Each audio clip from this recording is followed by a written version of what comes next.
Hello मेरे छात्रों, मित्रों, विद्यार्थियों। तो अब जो हम नेक्स्ट टॉपिक शुरू करने वाले हैं उसका नाम है एरिथ्रोपोइसिस। इस टॉपिक में हम डिस्कस करेंगे definition, site of erythropoiesis, process of erythropoiesis और major factors required for the erythropoiesis, या कह सकते हैं फैक्टर्स नेसेसरी फॉर एरिथ्रोपोइसिस। ये 4 मेजर हेडिंग्स को हम डिस्कस करने वाले हैं। तो चलिए शुरू करते हैं सबसे पहले डेफिनेशन के साथ।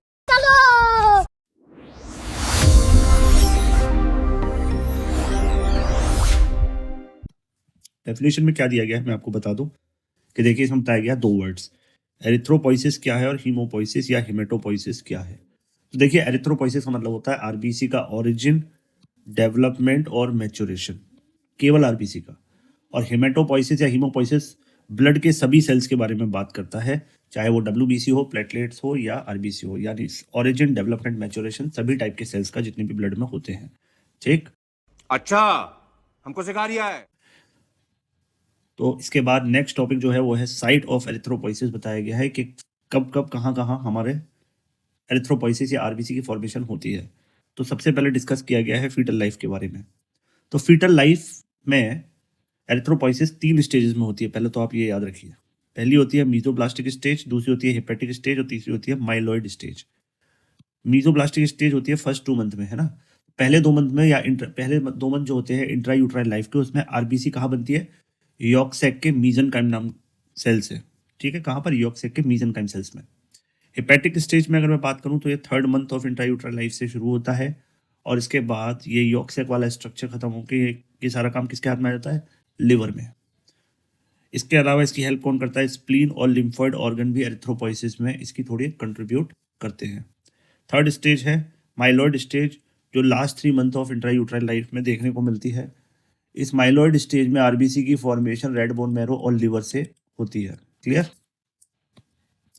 तो इनिशियली यॉर्क सैक, फिर आपका लिवर, और साथ में हेल्पिंग के लिए स्प्लीन और लिम्फॉइड, फिर लास्ट में आके रेड बोन मैरो और लिवर। क्लियर? अब बात करते हैं न्यूबॉर्न के केसेस में या चिल्ड्रंस के केसेस में या एडल्ट के केसेस में अलग अलग क्या कंडीशन बनेगी। न्यूबॉर्न बेबीज, मतलब एक बार इंट्रायूट्राइन लाइफ से आप बाहर आ गए, उसके बाद न्यूबॉर्न बेबी हो, चिल्ड्रन हो या एडल्ट हो, सभी के अंदर only source of RBC production is red bone marrow. अब यहाँ पे up to the age of 20 year, मतलब RBC red bone marrow of all bones से बनता है, इंक्लूडिंग लॉन्ग और फ्लैट। क्लियर? तो 20 साल की उम्र तक तो करीब करीब सारी बोन्स में जो बोन मैरो होते हैं वो सभी आरबीसी बनाने में हेल्प करती हैं। लेकिन अगर ध्यान से देखें कि after the age of 20 years RBC बनते हैं केवल मेम्ब्रेनस बोन के अंदर। मेम्ब्रेनस बोन जैसे vertebra, sternum, ribs, scapula, iliac bones, skull bones and other ends of shaft of long bones age 20 के बाद येलो बोन मैरो में बदल जाती है और आरबीसी प्रोडक्शन का फंक्शन खत्म हो जाता है। ये इंपॉर्टेंट बात है। ठीक है, after 20 year of age the shaft of long bones, यहाँ पे बात पहले बनता कहाँ है? एंड पे। लेकिन शेफ्ट जो है वो किस में कवर हो जाती है? ये कन्वर्ट हो जाती है येलो बोन मैरो में, जिसकी वजह से पूरी की पूरी लॉन्ग बोन एरिथ्रोपोइसिस में यूज नहीं होती। ये स्पेसिफिक बात है। ठीक है, स्पेशल केस में बात करूं, अगर बोन मैरो डिस्ट्रॉय हो जाए या उसके अंदर फाइबर्स बन जाए तो लिवर और स्प्लीन आरबीसी प्रोडक्शन में हेल्प कर सकते हैं। क्लियर? ये भी एक इंपॉर्टेंट बात यहाँ पर बताई गई है। तो इसलिए कलेक्टिवली अगर मैं बोलूं, बोन मैरो और लिवर का कंपेयर करूं, तो मैं देखता हूं कि बोन मैरो का जो साइज है और वेट है वो ऑलमोस्ट लिवर के बराबर होता है और काम भी इक्वली एक्टिवली करता है। बोन मैरो सभी ब्लड सेल्स बनाता है, लेकिन 75% ल्यूकोसाइट प्रोडक्शन के लिए और 25% एरिथ्रोसाइट प्रोडक्शन के लिए बोन मैरो इस तरीके से बांट के काम करता है। 75% क्या बनाएगा? ल्यूकोसाइट, और 25% क्या बनाएगा? एरिथ्रोसाइट। ठीक है, उठा ले रे देवा, उठा ले रे बाबा। फिर भी एरिथ्रोसाइट का नंबर ज़्यादा होता है क्योंकि आरबीसी और डब्ल्यूबीसी का रेशियो कितना होता है? 500:1 या 1:500, यानी एक leukocyte is equal to 500 WBC. और उसका रीजन क्या है? उसका सबसे बड़ा रीजन है life span of erythrocyte is more, that is 120 days, जबकि डब्ल्यूबीसी का लाइफ स्पैन कितना होता है? 1 to 10 डेज। इसलिए डब्ल्यूबीसी का प्रोडक्शन ज़्यादा होता है ताकि नंबर मेंटेन रह सके ब्लड के अंदर। क्लियर? तो ये हो गए हमारी बोन मैरो और लिवर के फंक्शनैलिटी में डिफरेंस। अब हम बात करेंगे प्रोसेस ऑफ एरिथ्रोपोइसिस की। तो करना। परेशान हो गए हम लोग 2.5 साल से। Process of erythropoiesis. देखिए एरिथ्रोपोइसिस होता कैसे है, तो सबसे पहले हमें समझना पड़ेगा इसका पेरेंटल सेल जिसका नाम है स्टेम सेल। तो यानी स्टेम सेल वो प्राइमरी सेल है जो सेल्फ रिन्यूअल कर सकता है और आगे जाके स्पेशलाइज सेल में डिफरेंशिएट हो सकता है। ठीक है, जबकि हीमोपोएटिक स्टेम सेल जो होते हैं जिनको हम एचएससी बोल सकते हैं, ये प्रिमिटिव बोन मैरो सेल है जो ब्लड सेल का सोर्स होते हैं, यानी यही फ्यूचर में जाके क्या बनेंगे, ब्लड सेल्स। अब जो haemopoietic stem cell bone marrow में होते हैं उनको हम क्या बोलते हैं, uncommitted pluripotent haemopoietic stem cell. क्या बोलते हैं, uncommitted pluripotent haemopoietic stem cell. ठीक है, ये शॉर्ट में बोल देते हैं पीएचएससी। अब ये पीएचएससी क्या है पहले ये समझिए। तो ये एचएससी या haemopoietic stem cell initial stage में स्पेसिफिक ब्लड सेल टाइप के लिए कमिटेड नहीं होते, ये कुछ भी बना सकते हैं। इसका मतलब पीएचएससी ऐसा सेल है जो सभी टाइप के ब्लड सेल प्रोड्यूस कर सकता है। इस स्टेज में कौन सा ब्लड सेल बनेगा ये डिसाइड नहीं हो पाता, इसीलिए नाम मिला है इनको अनकमिटेड पीएचएससी।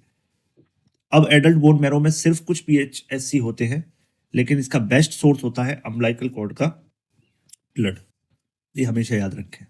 ठीक है, अब हम बात करते हैं कमिटेड पीएचएससी, ये क्या कितने टाइप के होते हैं। तो देखिए कमिटेड पीएचएससी या ऐसे सेल जो सिर्फ एक ग्रुप के ब्लड सेल बनाते हैं उनको बोलते हैं।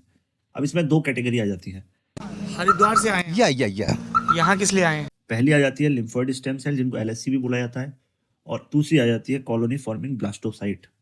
ठीक है, अब लिम्फोइड स्टेम सेल से क्या बनता है, इनसे बनते हैं लिम्फोसाइट और नेचुरल किलर सेल, जबकि कॉलोनी फॉर्मिंग ब्लास्टोसाइट से बनते हैं हमारे माइलॉइड सेल। कौन से सेल, माइलॉइड सेल, जो बाकी के आरबीसी, ग्रैन्युलोसाइट और मोनोसाइट, मतलब स्पेसिफिकली एक लाइन में मैं बोलूं तो लिम्फोसाइट के अलावा सारे सेल्स की फॉर्मेशन में हेल्प करता है या बनाता है, और ये कल्चर मीडियम में बड़ी बड़ी कॉलोनीज बनाते हैं, इसीलिए इनका दूसरा नाम है कॉलोनी फॉर्मिंग ब्लास्टोसाइट्स।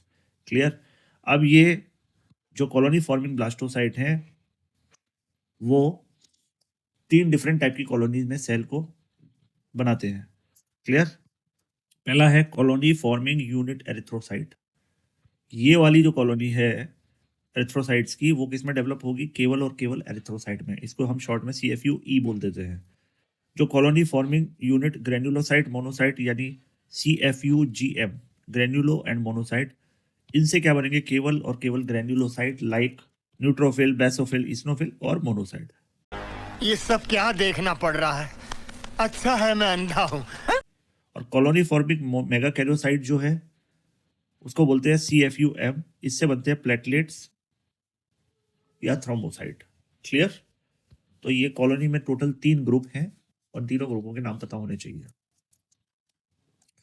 कुल मिला के मुझे सीक्वेंस क्या समझ आई कि आरबीसी का स्टेम सेल होता है वो अनकमिटेड पीएचएससी होता है, फिर वो कमिटेड पीएचएससी होता है, फिर उससे बनता है CFU-E और फाइनली एरिथ्रोसाइट। यही हायरार्की प्रोसेस इंश्योर करता है कि ब्लड सेल का प्रोडक्शन कंट्रोल्ड और कंटिन्यूअस मैनर में हो, ये बात आपको याद रखनी है। अब हम बात करते हैं चेंजेस ड्यूरिंग एरिथ्रोपोइसिस, यानी सेल्स के अंदर क्या क्या चेंजेस आते हैं इस प्रोसेस के दौरान। तो अब हमारा फोकस रहेगा केवल किसके ऊपर, CFU कॉलोनी के ऊपर, है ना, colony forming unit of erythrocyte जो है उसके ऊपर हमारा फोकस रहेगा, क्योंकि यही सेल है जो कंप्लीट आरबीसी हमें बनाकर देंगे। ठीक है, तो ये डिफरेंट स्टेजेस से गुजरते हैं आरबीसी, मैच्योर आरबीसी बनाने के लिए।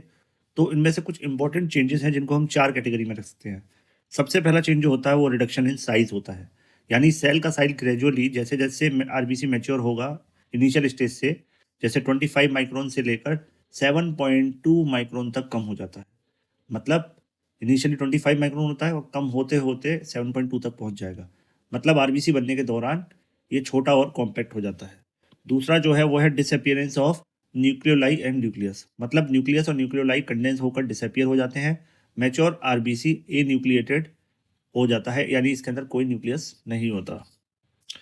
थर्ड जो चेंज देखने को मिलता है वो होता है अपीयरेंस ऑफ हीमोग्लोबिन, यानी साइटोप्लाज्म में हीमोग्लोबिन डिपॉजिट होना स्टार्ट हो जाता है। इससे आरबीसी का पिंक कलर या स्टेनिंग प्रॉपर्टी डेवलप होती है और ऑक्सीजन ट्रांसपोर्ट के लिए ये रेडी हो जाता है। फोर्थ जो है वो है changes in the staining property of cytoplasm. Cytoplasm का कलर बेसोफिलिक से ईस्नोफिलिक यानी ब्लूइश से पिंकिश हो जाता है। ये हीमोग्लोबिन एक्यूमुलेशन और मैच्योरेशन को इंडिकेट करता है कुल मिला के। तो कुल मिला के अगर मैं एक लाइन में बोलूँ तो बोल सकता हूँ कि आरबीसी फॉर्मेशन में साइज डिक्रीज होता है, न्यूक्लियस डिसअपियर होता है, हीमोग्लोबिन फॉर्मेशन होता है और कलर चेंज होता है, और ये सब चेंजेस इंश्योर करते हैं कि आरबीसी फुली फंक्शनल और ऑक्सीजन कैरिंग कैपेसिटी के साथ तैयार रहे। अब अगला है हमारा स्टेजेस ऑफ एरिथ्रोपोइसिस। तो देखिए एरिथ्रोपोइसिस का स्टार्ट होता है CFU-E सेल से और एंड होता है मैच्योर आरबीसी में। इस प्रोसेस में आरबीसी ग्रेजुअली 4 स्टेजेस वाले चेंजेस से गुजरते हैं जो हमने अभी डिस्कस किए हैं, है ना। ये सारे चेंजेस देखने को मिलेंगे।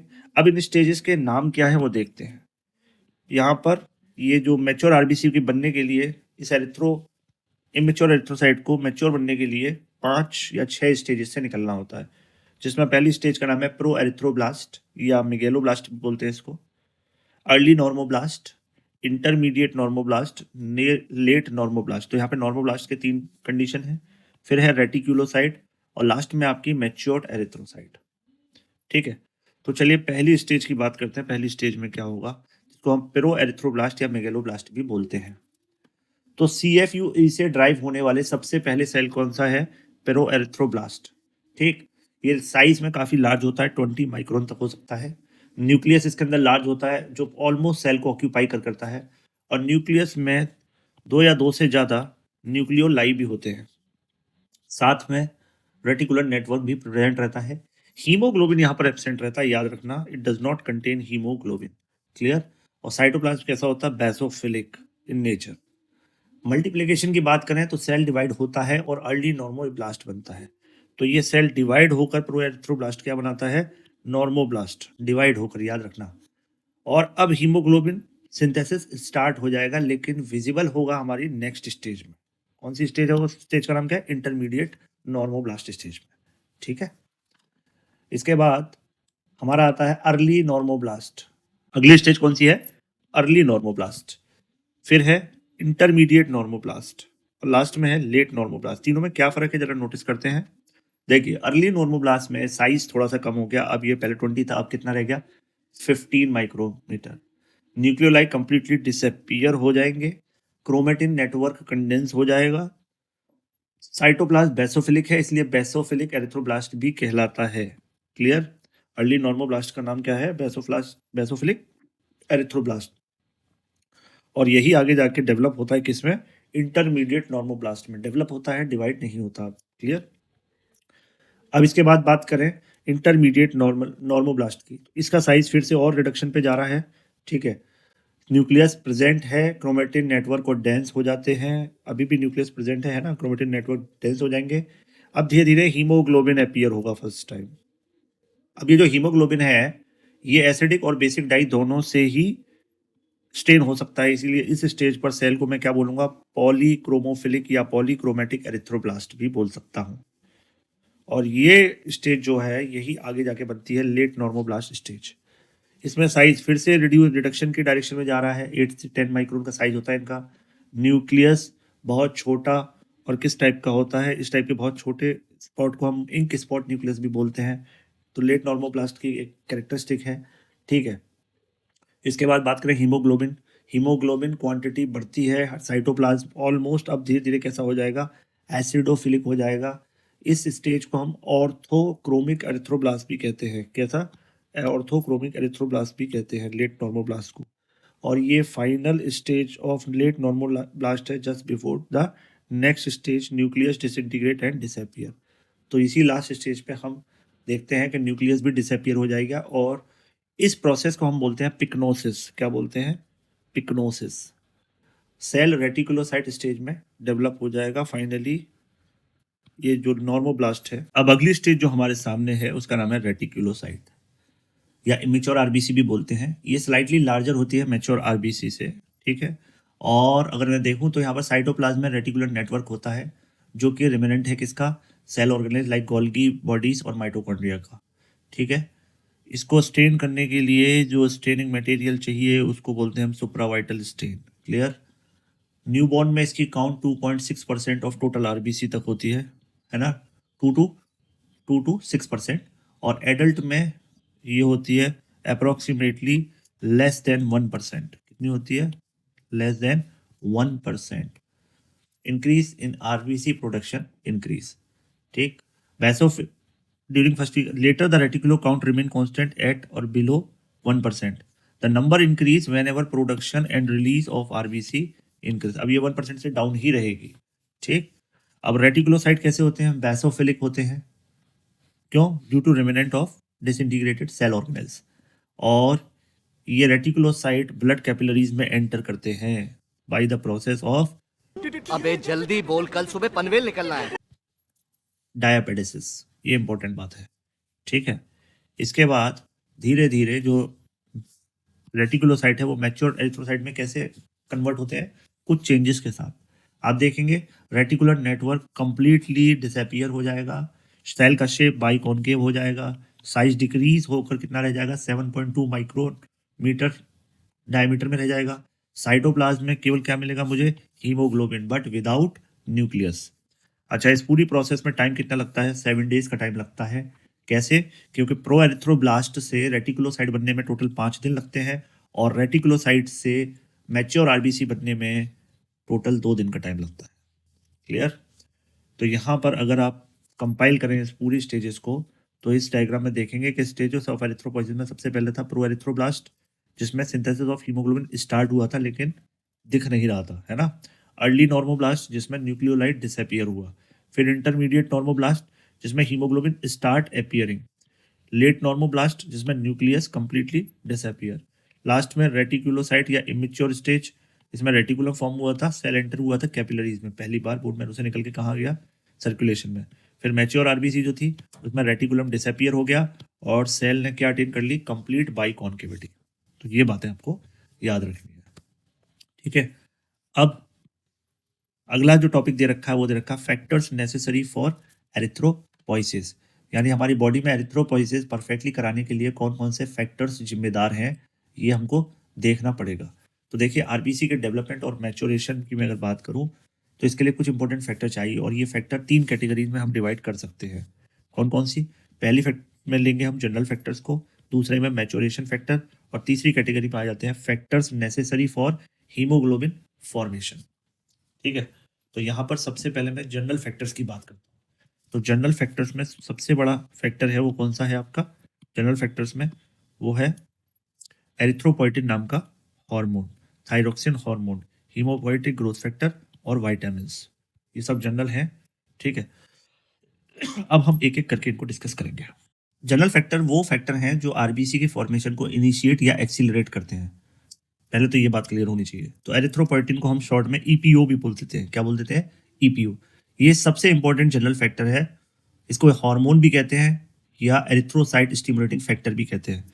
ठीक है। तो इसका नाम हीमोपोइटिन भी हो सकता है और एरिथ्रोसाइटिक स्टिमुलेटिंग फैक्टर भी हो सकता है। अब केमिस्ट्री की बात करें तो बाई नेचर एक ऐसा ग्लाइकोप्रोटीन इन नेचर है, यानी शुगर और प्रोटीन कॉन्जुगेट है और 165 अमाइनो एसिड से बना है। कितना? 165। हम मालूम है तेरे बाप को मत सिखा, चल। इसकी सोर्स ऑफ सिक्रीशन क्या क्या है? एरिथ्रोपोइटिन की जो मेजर सोर्स है वो है peritubular capillaries of kidney, major source. ठीक है, यहाँ से मिलता है ये किडनी में। और जो माइनर सोर्स है वो थोड़ा बहुत लिवर और ब्रेन से भी आपको ये मिलेगा। अच्छा, इसके स्टिमुलेंट क्या है इसके सिक्रीट होने के लिए? वो है हाइपोक्सिया। ये इंपॉर्टेंट बात है। जब भी बॉडी को हाइपोक्सिया या लो ऑक्सीजन कंसेंट्रेशन फील होगी तभी हमारी बॉडी आरबीसी प्रोडक्शन को ट्रिगर करेगी, है ना। यानी हाइपोक्सिया की कंडीशन होते ही बॉडी को पता चल जाएगा, बॉडी के सेंसर को, कि अब उसको आरबीसी बनाना है। एक्शन क्या है एरिथ्रोपोइटिन का, पहले वो देखते हैं। तो देखिए, एरिथ्रोपोइटिन का जो मेन एक्शन है वो है फॉर्मेशन और release of new RBC into circulation. और इस एक्शन का टाइम कितना है? 4 से 5 डे आफ्टर सिक्रीशन। यानी ये जब सिक्रीट होगा उसके 4 से 5 दिन में ये पूरा अपना एक्शन दिखाएगा। प्रोसेस कौन सी प्रोसेस है जो प्रमोट की जाती है इसके थ्रू, उसको समझते हैं। देखिए, आपको पता है मेन क्या था? CFUE। CFUE डिवाइड होकर क्या बनाते थे बोन मैरो में? Proerythroblast. फिर प्रो एरिथ्रोब्लास्ट डेवलप होता था किसमें? मैच्योर आरबीसी में, through different stage like early normoblast, intermediate normoblast, late normoblast और फाइनली रेटिकुलोसाइट। ठीक है। लास्ट स्टेज में क्या होता था? ये जो रेटिकुलोसाइट था वो रिलीज होता था कहाँ? ब्लड सर्कुलेशन में। और कभी कभी रेटिकुलोसाइट भी ब्लड में छोड़ दिए जाते हैं क्योंकि मैच्योर आरबीसी के मुकाबले 1% ऐसे भी रहेंगे जो रेटिकुलोसाइट स्टेज में रहेंगे। और आप ये याद रखिए कि ब्लड में एरिथ्रोपोइटिन का लेवल बढ़ जाता है किस केस में, एनीमिया के केस में। इसके बाद दूसरा जो मेन फैक्टर है वो कौन सा हार्मोन है हमारा, थायरॉक्सिन। तो ये जनरल मेटाबॉलिक हार्मोन है, आपको पता है, और आरबीसी फॉर्मेशन को एक्सेलरेट कराता है जस्ट लाइक एरिथ्रोपोइटिन, है ना। और एक्सेस थायराइड एक्टिविटी में या हाइपरथायरॉयडिज्म में या पॉलीसिथेमिया तो एरिथ्रोपोइसिस को बढ़ा देगा। किस केस में, हाइपरथायरॉयडिज्म के केस में and polycythemia are common. Polycythemia मतलब increase in number of RBC या सेल के नंबर बढ़ जाना, इनका आपस में रिलेशन है। क्लियर। नेक्स्ट है आपका haemopoietic growth factor. Haemopoietic growth factor क्या है, जरा इसको समझते हैं। इसमें लिखा है कि ग्रोथ जो इंड्यूस कराए, है ना, यानी ग्रोथ इंड्यूसर मॉलिक्यूल कौन कौन से होते हैं, इंटरल्यूकिन्स। क्या लिखा है, तो haemopoietic growth factors are growth inducers are interleukins और स्टेम सेल फैक्टर्स। ठीक है, तो जो हमारे ग्रोथ इंड्यूसर कौन कौन से हैं, इंटरल्यूकिन और स्टेम सेल फैक्टर, या जिसको स्टील फैक्टर भी बोलते हैं। और ये जनरली ये फैक्टर क्या इंड्यूस करवाते हैं, प्रोलिफरेशन ऑफ पीएचसी, है ना, पीएचएससी को प्रमोट कराते हैं। और आपको पता है जो इंटरल्यूकिन है वो कैसा बाय नेचर ग्लाइकोप्रोटीन है, जो किस फैमिली से बिलोंग करता है, साइटोकाइन फैमिली से। ठीक है, इसमें 3 तरीके के हमें देखने को मिलते हैं बेसिकली एरिथ्रोपोइसिस में जो इन्वॉल्व होते हैं, वो इंटरल्यूकिन 3 है, IL-3, IL-6 और IL-11।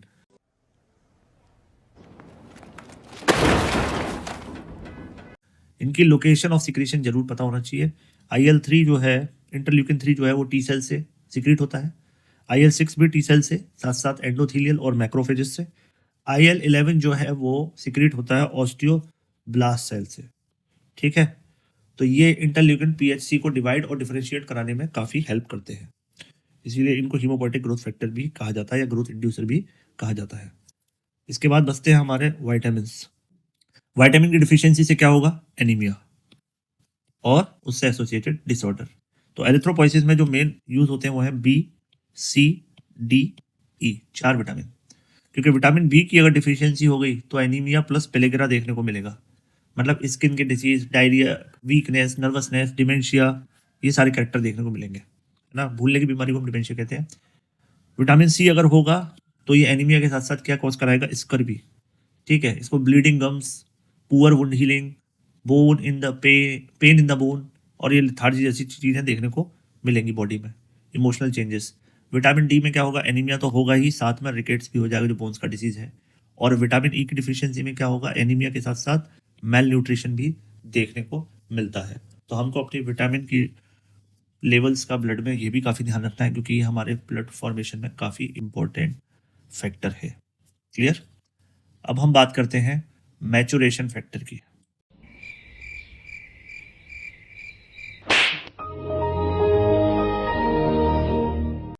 तो देखिए, आरबीसी के मैचुरेशन के लिए कुछ स्पेसिफिक फैक्टर चाहिए जो इंश्योर कराएं कि आरबीसी प्रॉपर साइज, शेप और फंक्शन के साथ मैच्योर हो।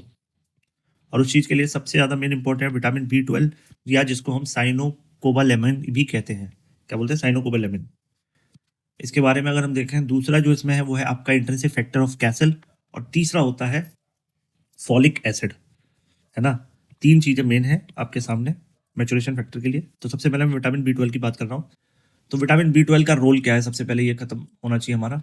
देखिए, इसका रोल है मेनली, इसका जो मेन रोल है वो कहाँ पर है, मैचुरेशन फैक्टर है एरिथ्रोपोइसिस का सबसे नेसेसरी। सोर्स की बात करूं तो ये एक एक्सटेंसिव फैक्टर है, मोस्टली डाइट से आता है। एब्जॉर्प्शन की बात करें तो इसका इंटेस्टाइन से एब्जॉर्ब होने के लिए इंट्रिंसिक फैक्टर चाहिए, जिसको कैसल इंट्रिंसिक फैक्टर बोलते हैं। ये बॉडी के सेल्स में पहले से प्रेजेंट होता है।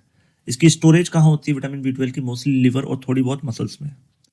ट्रांसपोर्ट की मैं बात करूं तो ज़रूरत पड़ने पर बोन मैरो तक जाता है और आरबीसी के मैचुरेशन में हेल्प करता है। ठीक है। और प्रोडक्शन की मैं बात करूं तो लार्ज इंटेस्टाइन के इंटेस्टाइनल फ्लोरा में जो बैक्टीरिया होते हैं लार्ज इंटेस्टाइन के, वो इसके फॉर्मेशन में भी हेल्प करते हैं थोड़ी बहुत। ठीक है।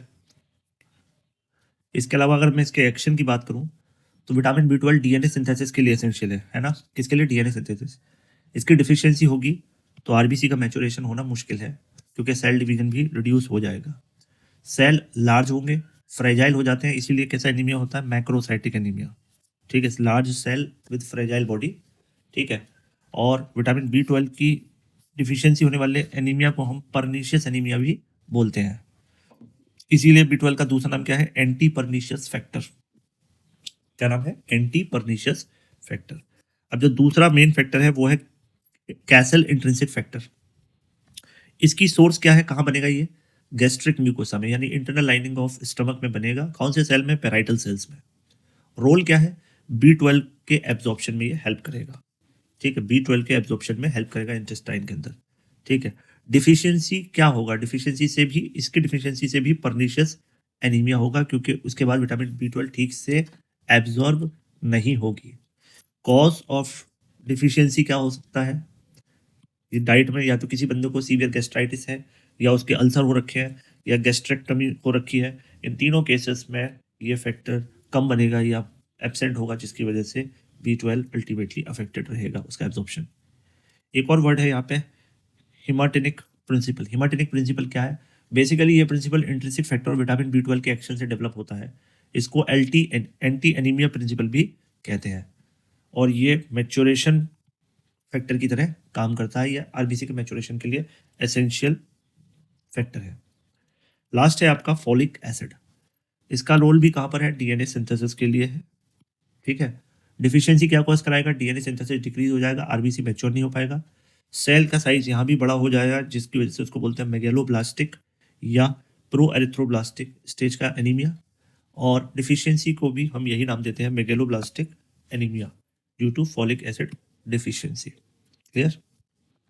अब बात करते हैं factors necessary for haemoglobin formation. कौन कौन से फैक्टर्स हैं जो नेसेसरी है हीमोग्लोबिन के फॉर्मेशन के लिए? बंद करो, हाथ जोड़ के मैं मोदी साहब से गुजारिश करता हूँ। देखिए, तो हीमोग्लोबिन फॉर्मेशन के लिए अदर फैक्टर्स कौन कौन से हैं? वो मटेरियल एसेंशियली कौन कौन से हैं जिनकी कमी की वजह से क्या डेवलप हो जाएगा? Deficiency leads to anaemia. तो सबसे पहला है आपका first class protein and amino acid, यानी protein with high biological value, क्योंकि अमाइनो एसिड रिक्वायर्ड होते हैं किस लिए? ग्लोबिन सिंथेसिस के लिए। ठीक। दूसरा है आयरन, ये किस लिए? जो हीमोग्लोबिन का हीम कंपोनेंट है वो किसका बना होता है? आयरन का। तीसरा है कॉपर। कॉपर किस लिए? क्योंकि आयरन को बॉडी एब्जॉर्ब डायरेक्टली नहीं करती, किसकी हेल्प करती है? कॉपर का उसमें हेल्प लगती है। फोर्थ है कोबाल्ट एंड निकल। ये एसेंशियल है कि जो आयरन बॉडी के अंदर आया उसका यूटिलाइजेशन ठीक से हो।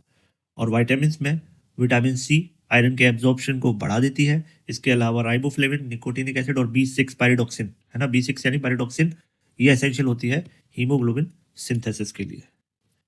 तो इसी के साथ हमारा ये टॉपिक कंप्लीट होता है। अगले वीडियो में देखेंगे नेक्स्ट चैप्टर।